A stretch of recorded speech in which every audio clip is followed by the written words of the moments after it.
Hello, everyone. Welcome to a fresh new season of L Forum's Leadership Speak series. We have been doing this for almost 3 seasons now. This is the beginning of the 4th season, and it gives me immense joy and pleasure to welcome our distinguished guest for today's session.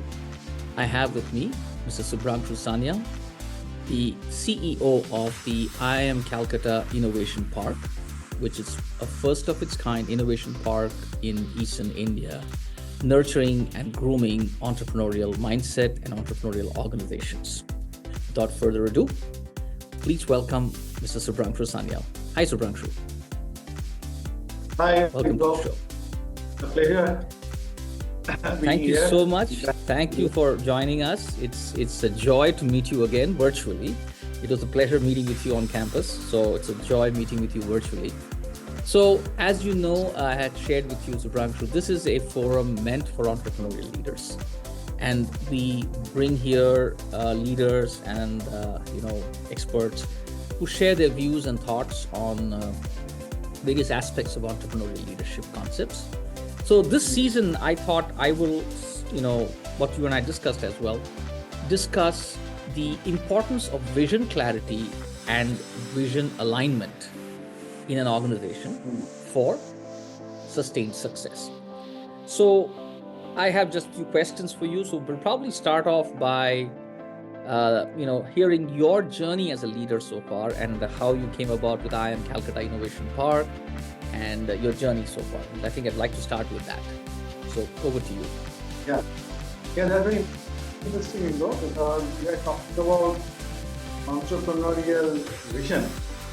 And honestly, when I started my career, I had no idea or no intention to do anything with entrepreneurship. So after my graduation in engineering, straight away, straight from the campus to a job, got into IT and things were moving really well.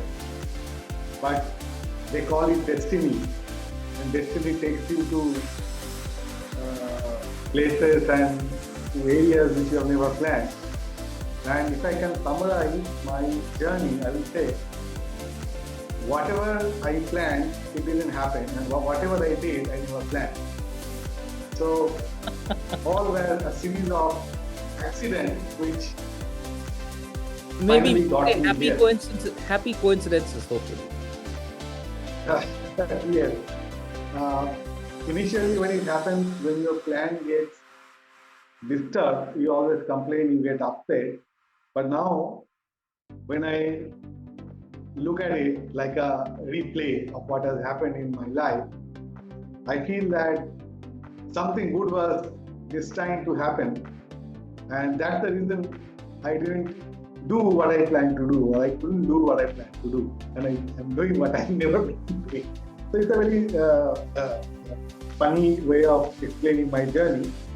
So for example, from my corporate career, I suddenly thought that I need to do something different. I left my job and tried to do my MBA, right? And that itself was, I would say, that was the first time that I took some risk, because it's an opportunity cost. I was the only earning member in my family after 8 years of working. So it's a call from heart. I said, okay, let me do my MBA. So I did my MBA from Calcutta, PGDM. After that, again, back to corporate. But again, every 5 years I get bored. I want to do something different. So I thought around 2010, I thought that, I don't want to die doing whatever I'm doing now. I don't want to do, before I die, I want to do something which will make me happy. Right? This kind of philosophical thought comes to your mind. And then what will make me happy? So a call from my heart is that, can I be a job giver as well? I've been job seeker throughout my life. I don't know why it came up at that point in time. And I'm telling you, my financial situation was not so good that I could take a risk of losing a job, leaving a job. But I somehow again destiny. So I took the plunge, tried 3 times, failed all 3 times, but learned the lesson. But that experience trying to start a venture, uh, it was like a virus which got into my vein and it refused to come out. So I said that I will not go back to the corporate. Um, I will try something in entrepreneurship. And then these incubation programs were coming up, incubators were being set up. And my alma mater and Calcutta was setting it up. It's an opportunity out of the blue. I said, okay, let me take it up, though it's not a standard career. I couldn't succeed, I failed. But if I can help some startups with my learning that what not to do, what to do I don't know. If I had known, I would have created a unicorn maybe. But at least I can tell them what not to do.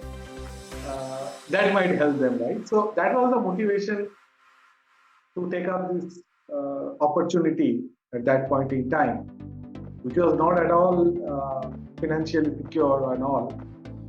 But just a strong call from my heart that I need to do it. I need to be in this entrepreneurship ecosystem. And that time it was quite early in India. Even in Eastern India it was very, very new. I had no clue what is incubation. I had no clue what I'm going to do. So, but still, I took it up because it sounds quite, in that time, quite exciting. And then it was like a startup again. The reason why it was exciting was it was like a startup again. Trying to grow something from scratch as a single person picking it up and trying to grow. That was the mandate.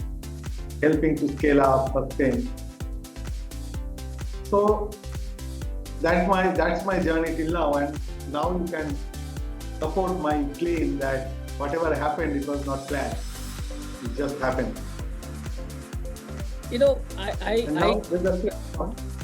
Go ahead. Yeah, just to add on. So 2015, this journey started, 1st January 2015.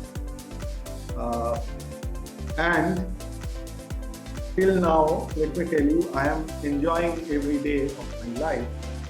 And whatever I learned over the last, maybe before I joined here, close to 18 years of corporate life, whatever I learned, I think this last few years, I had unlearned everything and learned completely new stuff, which I feel is much bigger learning than what I.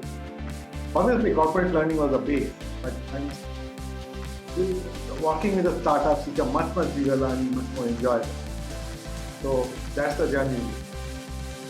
It's so fascinating and so relatable, Subhrangshu, because I think as all of us and me, I'm an aspiring entrepreneur myself. I've been on this journey this is my 8th year actually, and I think at some level it is addictive, and after a point in time it is very heady also, because there's a joy in this, and I think you made a beautiful point when you said, how can you be a job giver?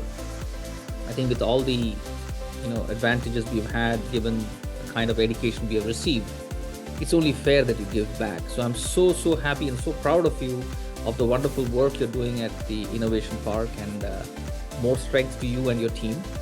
And I wish your team and you success, because I personally have selfish motives to see my alma mater doing great things in the world. So I'm very proud that it's in very capable hands. So I think diving into the kind of topic we wanted to talk today, Subhrangshu, I wanted to understand from you, and as you process your journey, you mentioned your professional journey and where you are as the CEO of the Innovation Park, what in your opinion is vision clarity, and how do you make sure that your team members internalize your vision? How do you go about it? Right. So, this word vision, you talk about vision clarity. Honestly, I always struggle with the word vision. clarity on the word vision, right? What is vision, correct? What is mission? What is goal? So, if you go through the internet, you will see contradictory definition of vision and mission. In some cases, you see there are recommendations that the vision should be long term. There should be some number, some achievable target. In some cases, they say no, the mission should be like that. So honestly, the word vision and mission confused me a lot. Okay, but still you need a compass. You need something to drive the ship. And one very interesting suggestion or advice that I received from one of our alumnus, that use something which is easy to understand. Okay, and then you don't need a formal definition because that is so easy to understand. And he introduced me to the word purpose. Okay, why do the organization exist? Right? Why do we exist? Why do I exist? So purpose is very easy to relate. So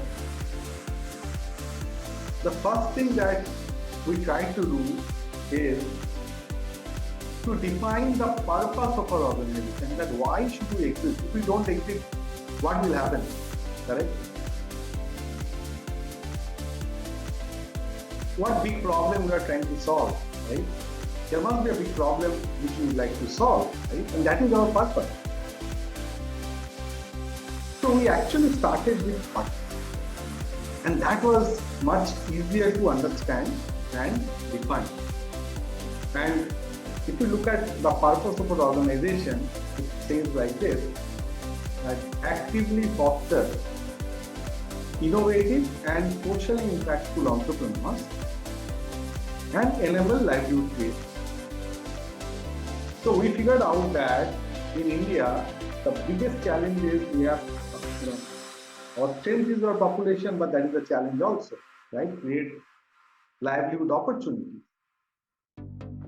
So we want to solve that big problem, and we would like to use entrepreneurship as a lever to solve that problem, right? And what kind of entrepreneurship? Which are socially impactful, because that is the DNA of our institute, socially responsible leadership. So this comes straight from our heart. Okay? That why should this organization exist? We exist to solve this big problem. So actually, Ringo, we didn't start with vision or mission, we started with a purpose. And then what we figured out that the key people, so when we started, we always started, it's like a startup, right? We started with a very small core team.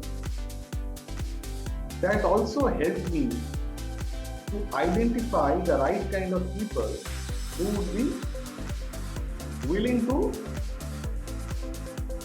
ride the journey with me or with the organization, who share the same personal purpose.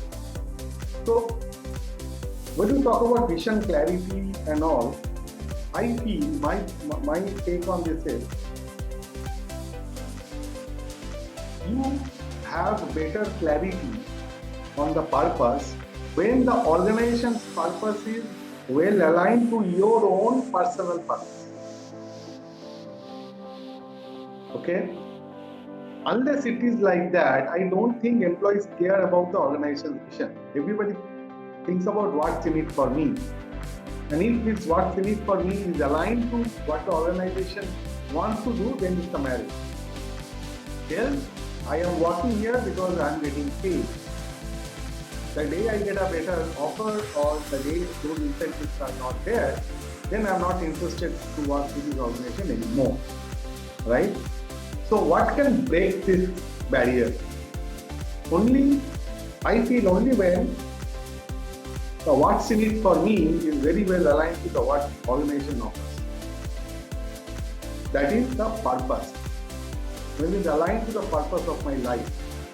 And why I'm telling you this? So see, I cannot generalize this. I'm just talking from my own experience.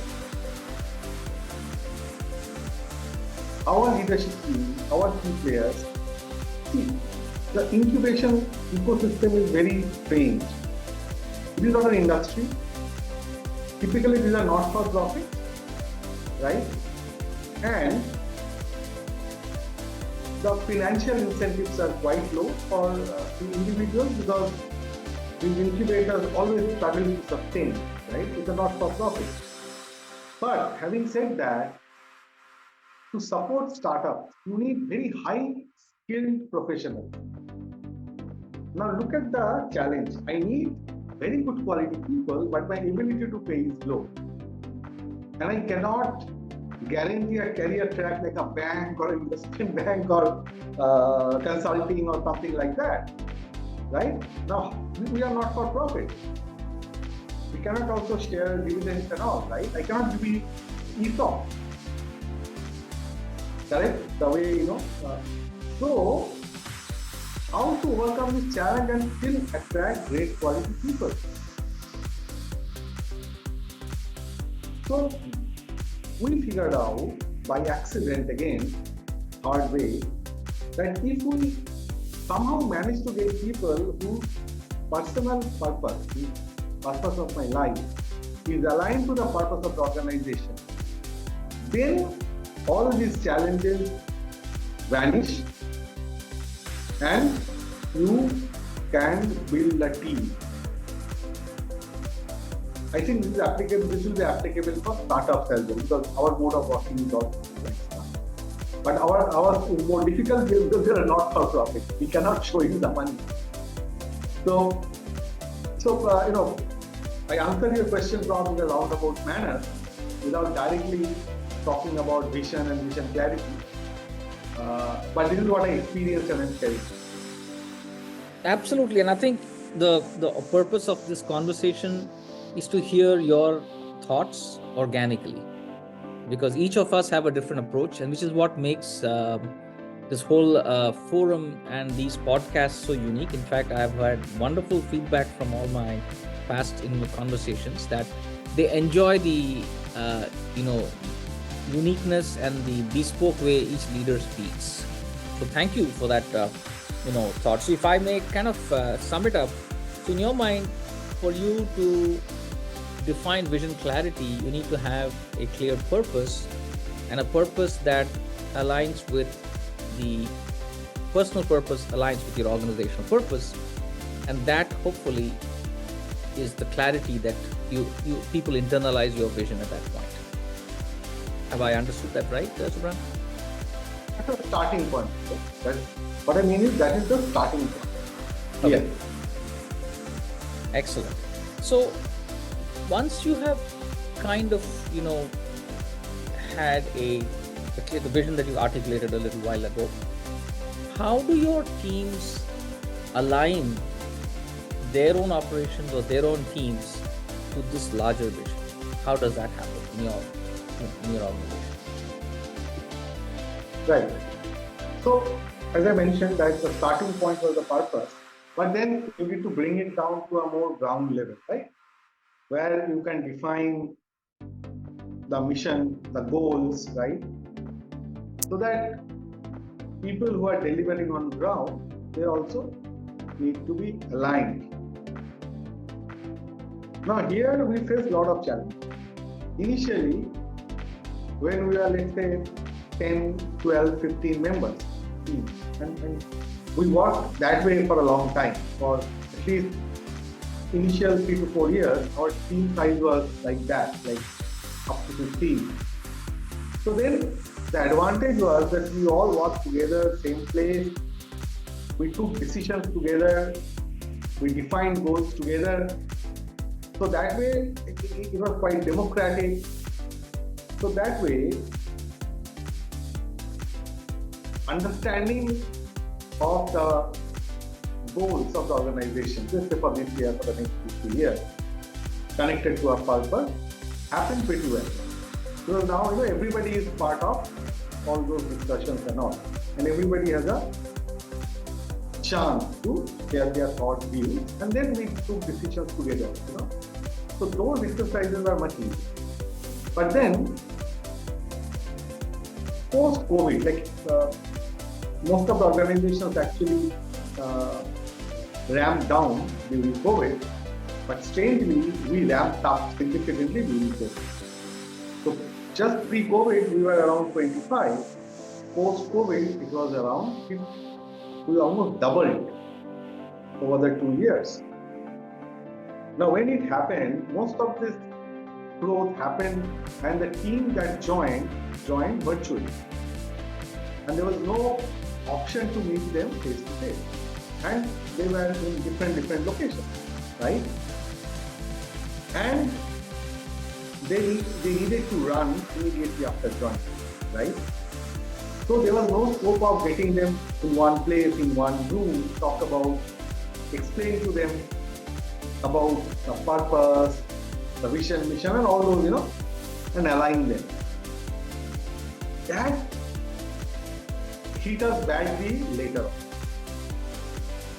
So, I'll tell you typical challenges that happen. So, let's say we have teams across 5 locations. And majority of our team which are outside our campus, they're working with state government, helping the state government to develop the entrepreneurship ecosystem in the state. They are working very closely as a part of the state government. Now, those new joinees, they thought that our mission is to serve government. Okay? So, they prioritize the need of the government compared to the need of IMCIP, our organization. So whenever there is a conflict, because they see the government people every day, and they thought that our mission or our purpose is to serve the government. Right? So you believe what you see. Now, we found it extremely difficult to change their mindset that at the end of the day, you are part of this academic institution, an incubator which is within an academic institution, and we are primarily knowledge partners, knowledge providers. Just because they have never been to the campus, they have never seen it. Okay? But then, after a year or so, or maybe a little bit more, when you realize this, that there's a tremendous gap between one set of employees and the other set of employees when you join. So we had to bring them whenever we got the opportunity to one place. And then when they came, visited the campus and they saw what we're doing, they said, it's a completely new world for us. Okay? So what we figured out that this virtual working and all, in fact, it's not that we have never done a virtual meeting talking about purpose, vision. It's not that. It happened. But we figured out unless you meet, you spend a couple of days together and experience what is this purpose. You need to experience it. It is very difficult to internalize. Okay? And then align your mindset towards that. Okay? So, this is what we experienced, right? About the question that you said, how do we internalize, right, the vision of the team and make sure that your entire organization is aligned to the objective. Extremely difficult when the team is scaling up and scaling up fast. And the linkages are getting loosened and the virtual way of working.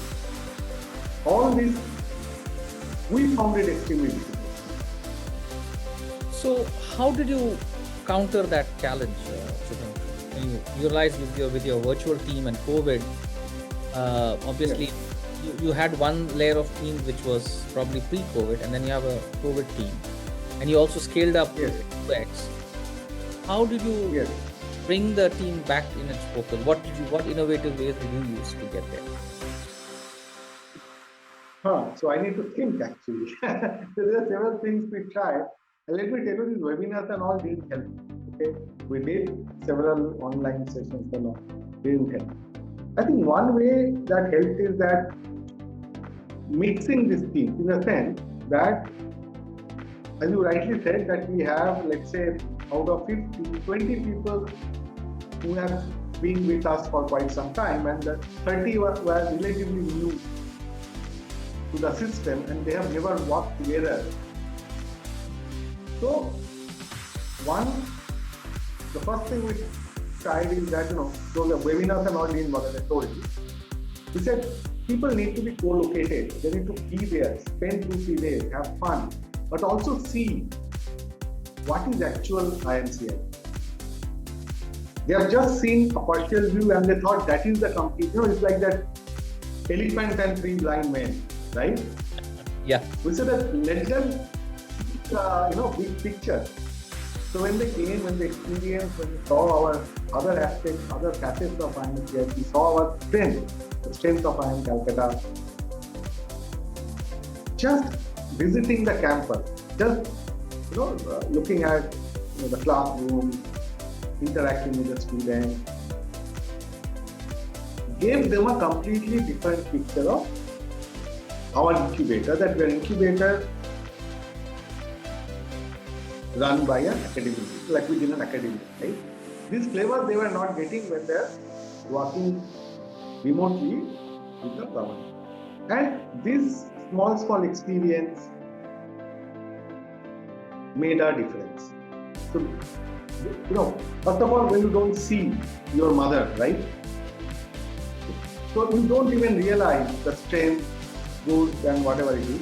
But now, when you then that sense of pride also comes. Our mother institute is so big, right? You hear about it, but when you see it makes a difference, correct? And you see the name of all the, superstars who graduated from the institute, right? Those honor rolls. So, this person was there this year and all this makes a huge difference. Look at the sense of pride, and they go back and they tell their family and friends, you know what? This is our parent organization, right? Which you don't see from here, but this is what actually. So this sense of pride starts, keeping it.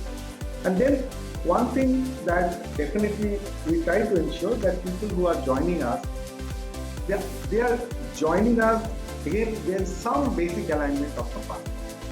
That's the reason it was not way off, but let me still share with you that there were some failures as well. That some people after coming here, they had a different picture. They said, oh, you know what, my purpose is not that. Okay, I just want to make money. Okay, I don't care about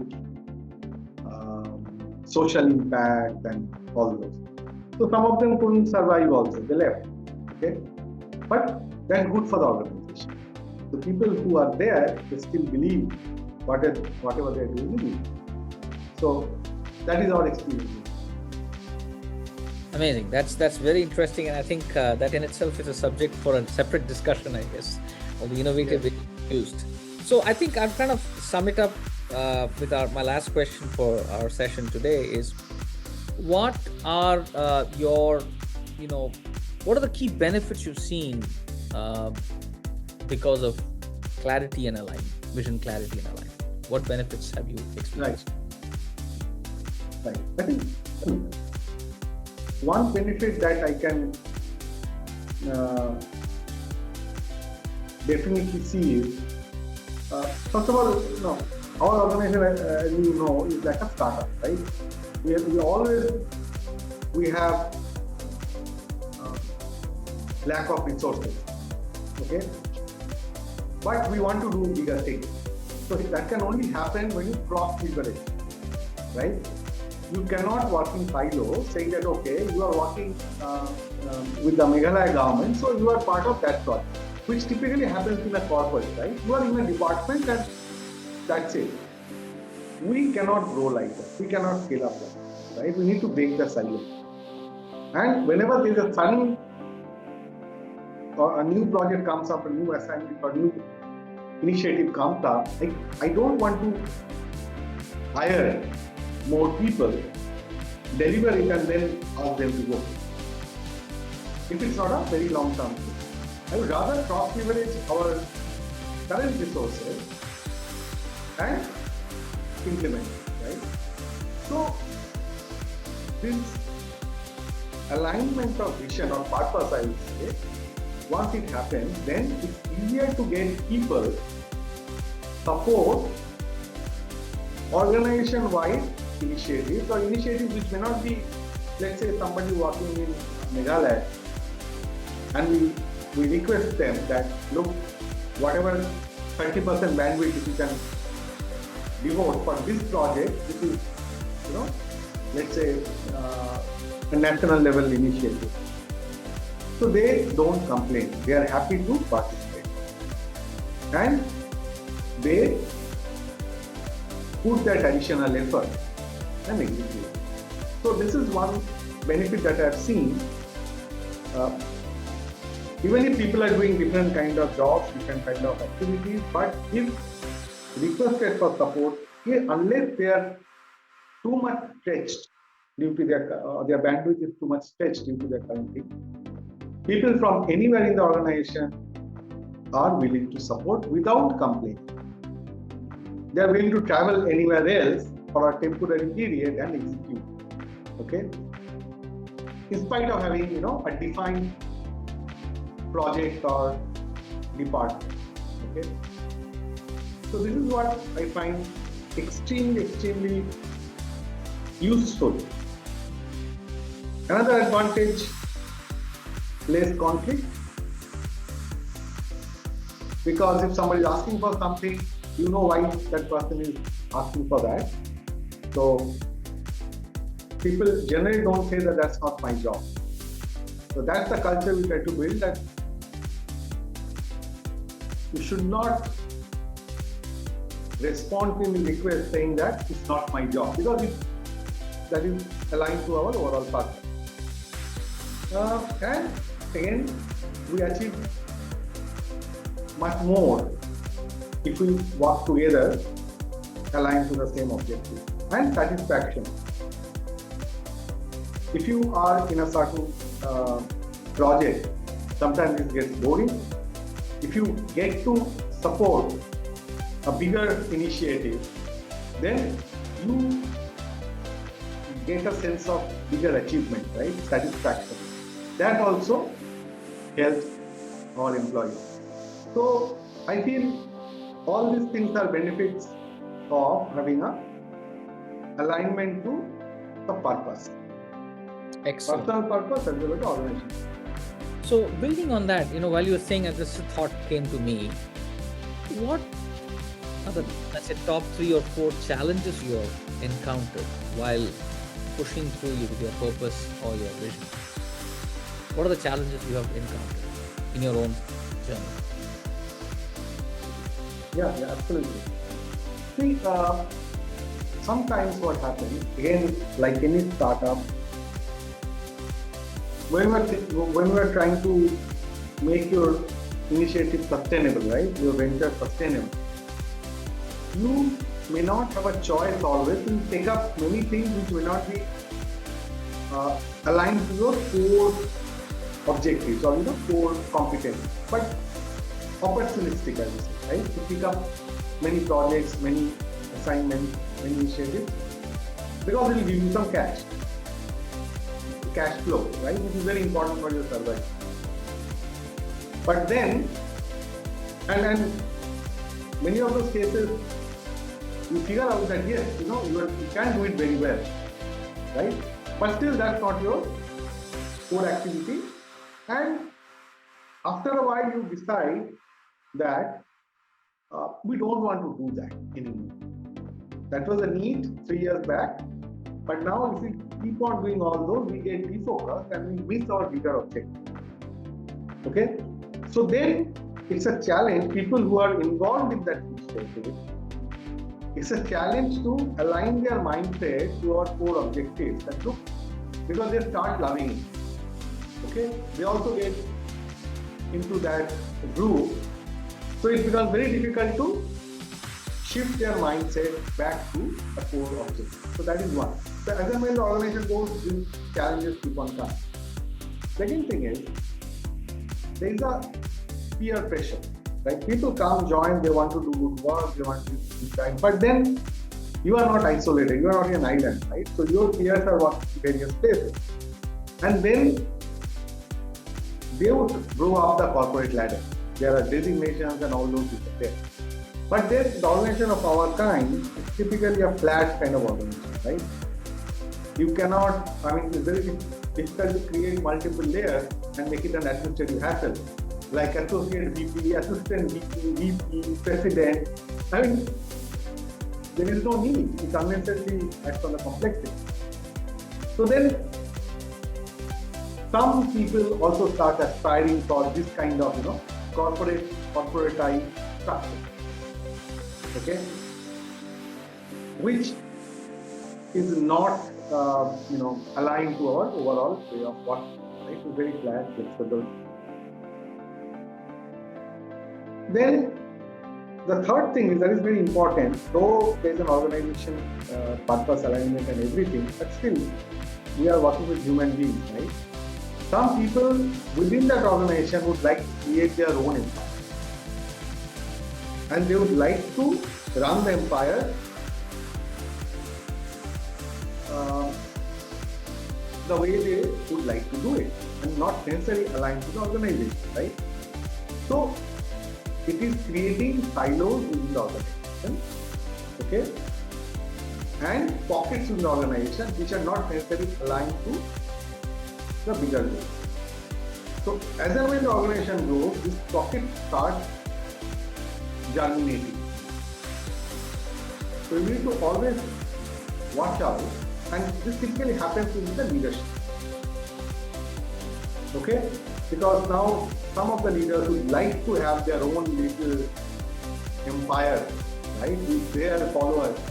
Okay, I think that happens in any corporate, but this is absolutely no for our company. Okay, so these are some of the challenges which we see coming up as and when we scale, and I'm facing it still today, and always struggle to figure out that how to resolve this kind of challenge.